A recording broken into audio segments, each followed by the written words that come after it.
నమస్తే. ప్రస్తుతం మనం సోమాజిగూడ ప్రెస్ క్లబ్ లో ఇక్కడ వికలాంగుల హక్కుల పోరాట సమితి ఆధ్వర్యంలో ఈరోజు అఖిలపక్ష సమావేశం ఏర్పాటు చేసి ఇందులో మందకృష్ణ మాదిగ గారు ముఖ్య అతిథిగా పాల్గొన్నారు. ఒకసారి మాట్లాడదాం. అన్న చెప్పండి అన్న, ఈ అఖిలపక్ష సమావేశం ఏర్పాటు చేయడానికి గల కారణం?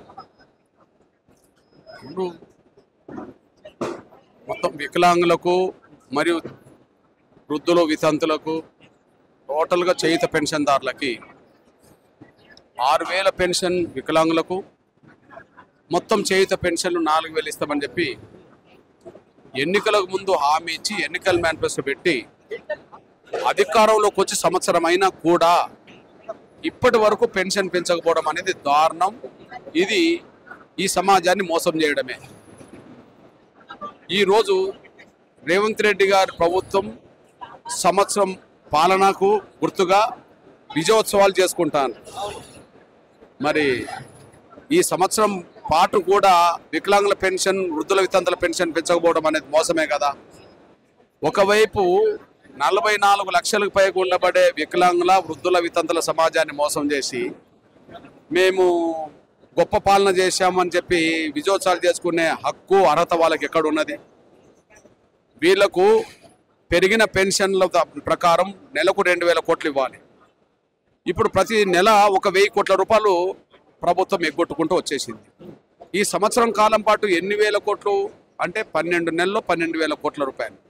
12,000 కోట్ల రూపాయల బకాయిలు ఈ వికలాంగుల సమాజానికి పడ్డది, ఈ వృద్ధుల వితంతుల సమాజానికి పడ్డది. మరి వీళ్ళు ఎందుకు ఇవ్వలేదని చెప్పి నేను ఒక పెద్ద మనిషి దగ్గర అడిగితే ఆయన వీళ్ళకి ఇచ్చే పెన్షన్ నిధుల నుంచి దారి మళ్లించి రైతు రుణమాఫీ కోసం కేటాయించింది అని చెప్పి ఒక పెద్ద మనిషి చెప్పడం జరిగింది. ఇది అన్యాయం కదా, ఇది దారుణం కదా. రైతు రుణమాఫీ అంటే భూములున్న రైతుల అప్పులు కట్టడం కోసం మీరు ప్రయత్నం చేసినారు. సరే, బడ్జెట్ బాగా ఉండి నిధులు అదనంగా ఉండి మీరు రైతుల అప్పులు తీర్చడానికి మీరు ఏదైనా చేస్తే మాకు అభ్యంతరం లేదు.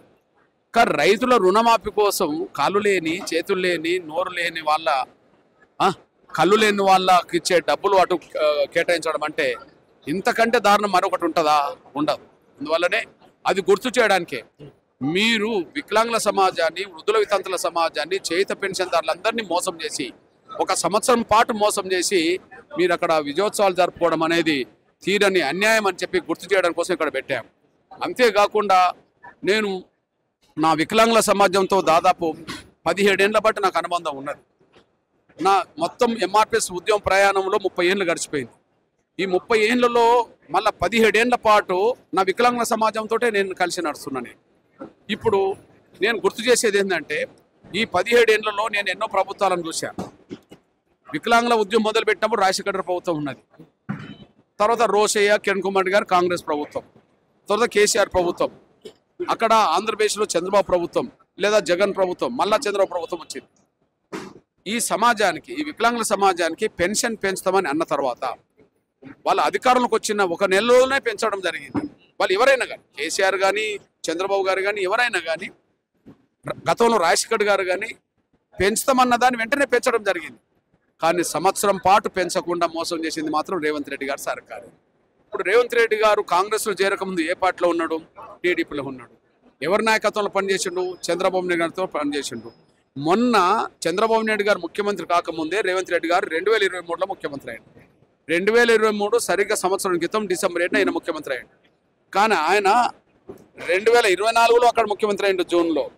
మరి 2023లో ముఖ్యమంత్రి అయిన నువ్వు ఇంతవరకు పెన్షన్ పెంచలేదు. కానీ 2024లో ముఖ్యమంత్రి అయిన చంద్రబాబు నాయుడు గారు మాత్రం పెన్షన్ పెంచి అమలు చేస్తున్న విషయం మీ దృష్టి తీసుకొస్తున్నాను. మన రాష్ట్రంలో అప్పులు కుప్పగా అయిపోయింది. సో అసలు బడ్జెట్ లేదు, రైతు రుణమాఫీగా కింద మీద పడి చేసినాం, అది లేట్ అవుతుంది అని చెప్పేసి కాంగ్రెస్ పార్టీ. నేను అంటున్నాను, నువ్వు బడ్జెట్ ఎంత ఉన్నదని తెలియకుండానే, అప్పులు ఎంత అని తెలియకుండానే నువ్వు ఎన్నికల మేనిఫెస్టో రిలీజ్ చేశావా? ఎన్నికల మేనిఫెస్టో రిలీజ్ చేసినప్పుడు రైతు రుణమాఫీకి హామీ ఇచ్చావు. ఎన్నికల మేనిఫెస్టో రుజువు చేస్తున్నప్పుడు వికలాంగుల పెన్షన్ పెంచుతామని, వృద్ధుల వితంతుల పెన్షన్ పెంచుతామని హామీ ఇచ్చావు. ఈ రెండిట్లో నీకు ఏది ప్రయారిటీ కావాలి? ఒకవేళ నీకు బడ్జెట్ లోటు ఉన్నదనుకుంటే, బడ్జెట్ సరిపోతలేదు అనుకుంటే, ఈ రెండిట్లో నీకు ఏది ప్రయారిటీ? కాళ్ళు లేని వాళ్ళు ప్రయారిటీ కాదా? కళ్ళు లేని వాళ్ళు ప్రయారిటీ కాదా? నోరు లేని వాళ్ళు ప్రయారిటీ కాదా? చేతులు లేని వాళ్ళు ప్రయారిటీ కాదా? భూములు ఉన్న వాళ్ళు నీకు ప్రయారిటా? అంటే నువ్వు రైతు వర్గం నుంచి వచ్చావు కాబట్టి, నువ్వు భూములున్న కుటుంబం నుండి వచ్చినావు కాబట్టి నువ్వు దానికోసం ప్రయారిటీ ఇచ్చావు. కానీ కాళ్ళు లేని, చేతులు లేని, కళ్ళు లేని వాళ్ళ సమస్యల మీద నువ్వు దృష్టి పెట్టకపోవడం చూస్తే వీళ్ళని మోసం చేసినావు అనే విషయం రుజువు అవుతుందనే విషయం కూడా రేవంత్ రెడ్డి గారు గుర్తు చేస్తున్నారు. సో ఇంకో విషయం అన్న, ఇప్పుడు రాష్ట్రంలో చూసుకుంటే తెలంగాణ తల్లి విగ్రహం పైన కూడా అంటే గతంలో ఆ విధంగా ఉంది, సో ఇప్పుడు ఈ విధంగా ఉందని విగ్రహం గురించి రాజకీయం నడుస్తుంది. సో మీకు ఎట్లా అనిపిస్తుంది తెలంగాణ తల్లి? ఇప్పుడు తెలంగాణ తల్లి విగ్రహం మీద మేము ఆనాడు మా నిరసన వ్యక్తం చేశాం. కిరీటాలు పెట్టుకున్న, కాళ్ళ నుంచి మొదలుకుంటే మెడ వరకు బంగారు గొలుసులు వేసుకున్న ఒక బొమ్మను తీసుకొచ్చి తెలంగాణ అమ్మని చేయడం కంటే కదా, తెలంగాణ పీడిత వర్గాల విముక్తి కోసం, భూమి ముక్తి విముక్తి కోసం పోరాటం చేసిన చాకలైలమ్మను తెలంగాణ తల్లి ప్రకటించవచ్చు కదా అని కూడా మేము ఆనాడు ప్రకటన చేసిన సందర్భాలు ఉంటాయి. కాకపోతే రూపం మారింది అంతే తప్ప ఇంకా పెద్దగా మారలేదు. మీరు చూడండి, అక్కడ కిరీటం లేదు. ఇవాళ ఎస్సీ, ఎస్టీ, బీసీ, మైనారిటీ, అగ్రకులాల పేదల మహిళలకు తాలిబొట్టు ఉన్నది ఉంటే ఉండవచ్చునేమో కానీ పెళ్ళి అయితే ఆ ఒంటి మీద ఏ సొమ్ములు లేనోళ్ళే 190 మంది ఉన్నారు కదా. మరి మీ బొమ్మ రూపంలో కూడా వ్యవసాయానికి గుర్తుకొచ్చే ఒక కంకి చేతిలో పెట్టవచ్చు భూములు ఉన్న మహిళగా. కానీ భూమి లేని పేద వర్గాలకు సంబంధించిన వాళ్ళు మెజారిటీ ఉన్నారు కదా, మెజారిటీ మహిళల రూపం జరగాలి, రూపంని అక్కడ తీసుకురావాలి అంటే కదా. మళ్ళీ మీరు కూడా బంగారు గొలుసులు, బంగారు వడ్డాలు ఇవన్నీ మీరు కూడా పెట్టినట్టే కదా. అదే నాకు తెలిసి మీరు వాళ్ళు పెట్టిన బొమ్మ దొరలిళ్ళల్లో ఒక మహిళకు పెట్టినట్టు అయితే పటేళ్ళ మహిళకి వీళ్ళు పెట్టినట్టు అయింది. కానీ పేద మహిళల రూపాన్ని తీసుకురావాలి అనే విషయం మేము గుర్తు చేస్తున్నాను. ఫైనల్ గా ఏం డిమాండ్ చేస్తారు వికలాంగుల పోరాట సమితి ఆధ్వర్యంలో? సో ప్రభుత్వానికి ఏం డిమాండ్ చేస్తారు? ఖచ్చితంగా పెన్షన్ వెంటనే పెంచాలి, ఇచ్చిన మాట నిలబెట్టుకోవాలి.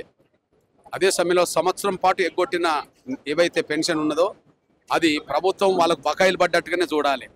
ఆ బకాయిలను కూడా అవకాశం ఉన్న సమయంలో మళ్ళీ రిలీజ్ చేయాలి. ఒకవేళ బకాయిలను కూడా రిలీజ్ చేయకపోతే సంవత్సరం బకాయిలు కూడా మేము ఇస్తామని చెప్పి ఏ రాజకీయ పార్టీ ముందుకు వచ్చినా వాళ్ళతో మేము కలిసి పోరాటం చేస్తాం, కలిసి ఎన్నికల్లో కూడా పాల్గొంటాం. ఏదైనా సరే నా వికలాంగుల సమాజానికి బకాయిలు పడ్డ ప్రతి రూపాయిని వడ్డీతో వసూలు చేయడానికి మా ప్రయత్నం మేము చేస్తామనే విషయం కూడా గుర్తు చేస్తున్నాం.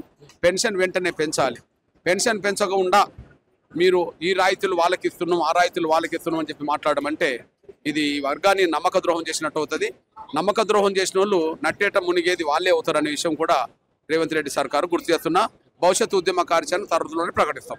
విన్నారు కదా, మందకృష్ణ మాదిగ గారు చెప్తా ఉన్నారు. సో ఇటు కాంగ్రెస్ ప్రభుత్వం సో సంవత్సరం నుంచి ఏదైతే మేము అధికారంలో రాగానే 6,000 పింఛన్ అంటే వికలాంగులకి 4,000 నుంచి 6,000 పెంచుతా ఉంటాం. అలాగే వేరే ఇతర కూడా సో 2,000 చొప్పున పెంచి ఇస్తాం. కాబట్టి ఒకవేళ పెంచకపోతే ఈ సంవత్సరం లోపల ఈ సంవత్సరం నుంచి కూడా ఇయ్యని పెన్షన్ ఏదైతే పెండింగ్ ఆ బకాయిలు కూడా కంపల్సరీ వచ్చే రోజులలో కూడా ఇయ్యాలి.